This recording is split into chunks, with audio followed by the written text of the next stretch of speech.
You need to put stuff in your profile that will get you answers to the questions that you want.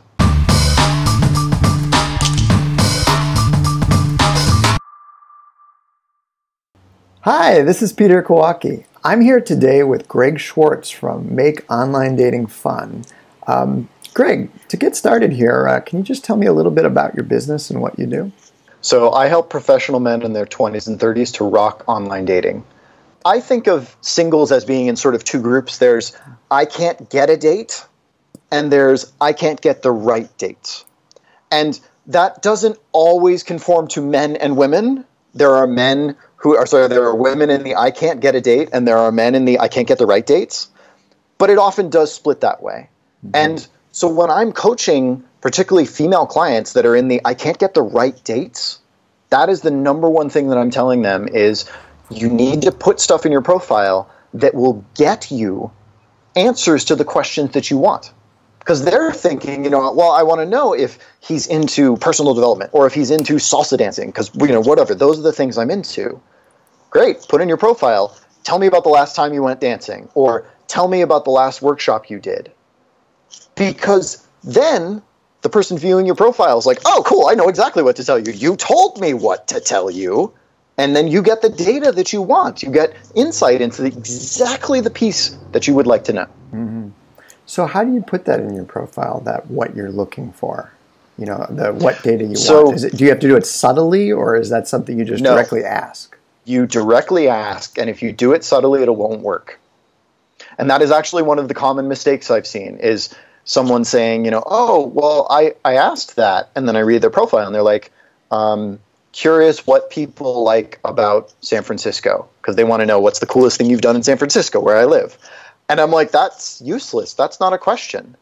That's a thought that the person might not even think to respond to. You have to be very explicit.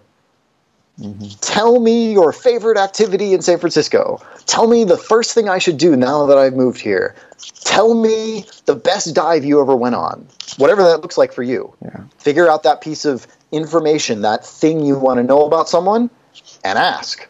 And it can be very vague. It can be, I'm really into personal development. Tell me what you like to do for personal development. Super vague. Just this category of stuff. Mm-hmm. Or sports, or dance, or anything. Yeah. Well, that's open-ended too. That's part of why the vague is good. If if you're into personal development and you say, do you like NLP? That's not going to work very well. So, you need to have the latitude for them to be themselves as well. Is there any other thing that... The other thing that people really do wrong is that they really create a profile that is interesting to them.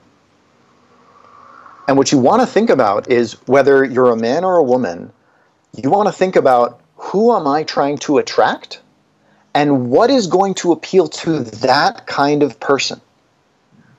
Because that will work. I mean, it does kind of come back to the ideas of marketing. You want to portray yourself in a way that the people you want will go, yeah. So thank you for taking the time to talk with us, Greg. I really do appreciate it. For those who are interested in learning more about Greg and his dating coaching, you can go to makeonlinedatingfun.com, and he's got a free checklist for getting more out of dating online. So definitely go check that out. So again, thank you for taking the time to talk with us, Greg. It was really informative and appreciated. You're welcome. It was a lot of fun. All right, we're done. Thank you so much, Greg. Cool. I'm really looking forward to the live webinar. You've got some great stuff.